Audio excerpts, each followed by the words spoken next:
Hi guys, I wanted to come on here and do just a quick simple video on slip knots and chain stitches. So this is the yarn I'm working with.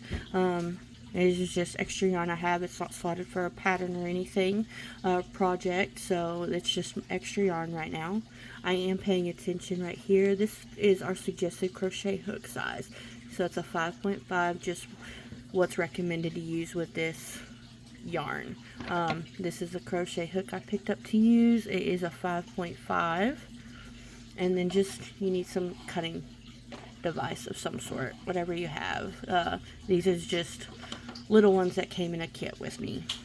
What we want to start with today is our slip knots. There's different ways of doing these. This is just one way that I could show you to do it. I'm going to take the very end of my yarn in my left hand. I'm going to give it, a couple inches, and then hold it in my right hand. I'm going to slide my right pointer up, and then bring my left hand down, so it's kind of wrapping around my pointer finger, and then I'm going to flip my right hand.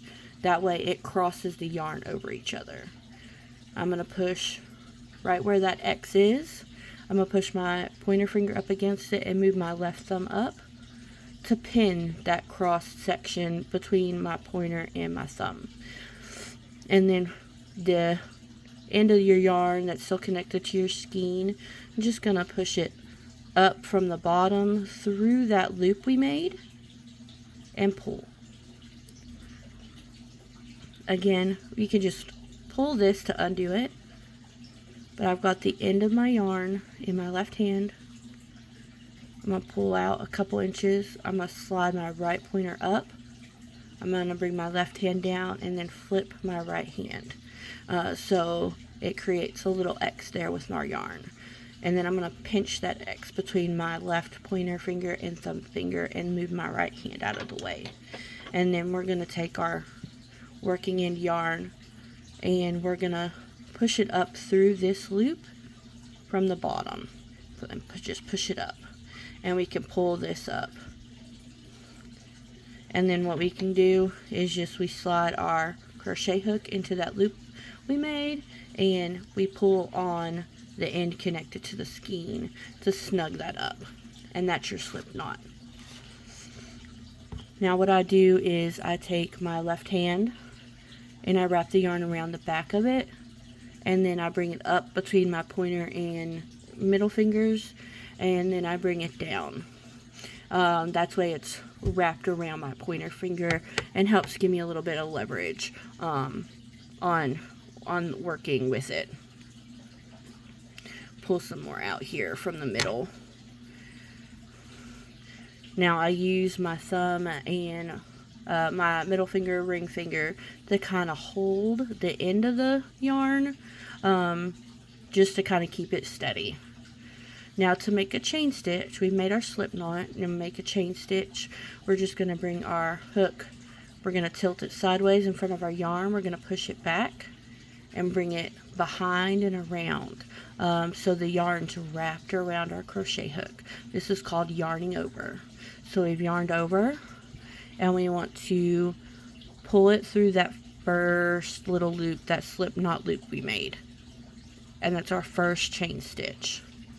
Again, I'm pinning it with my thumb and middle finger, ring finger, kind of just to keep it steady. Make another chain. We're just tilting it, pushing it back so it's behind our yarn, bringing it around and forward to yarn over, to bring that yarn around our crochet hook. That's called yarning over. We're going to pull it through that second loop. There we go. That's our second chain stitch. We're going to do it again.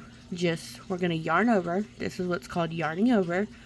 So tilting, pushing it back, bringing that around so it's yarn's wrapped around our crochet hook.